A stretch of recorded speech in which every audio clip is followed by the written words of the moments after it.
بجاوب على سؤال امتى اروح للايف كوتش ابيسود 2.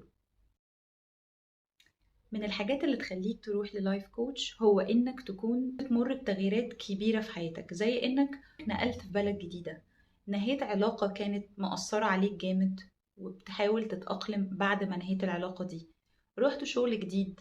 بعض التغييرات في حياتنا بنحس بعدها ان احنا محتاجين حد يساعدنا نتأقلم على المرحلة دي، وتكون حاسس باتزان نفسي في نفس الوقت، وعارف انك تأدي في حياتك وتتصرف في شكل كويس.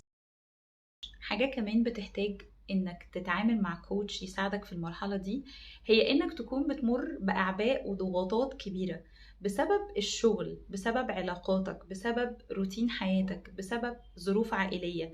بيبقى في حاجات كتيرة في الأوقات دي بتبقى تقيلة على الواحد، وبيبقى مش عارف يدير الضغوط دي بشكل معين. لما الضغوط دي بتتساب وتكتر بتحس بتوتر، وأحيانا بتحس إنك عطلت ومش قادر تكمل. اللايف كوتش هنا بيساعدك إنك تعمل حدود صحية في حياتك، وتعمل روتين متوازن يساعدك على النمو، ويساعدك إنك توصل لأهدافك وتعيش مرتاح أكتر. لو مهتمين إنكم تعرفوا أكتر إمتى أروح للايف كوتش، تابعوا الابيسودز اللي جاية.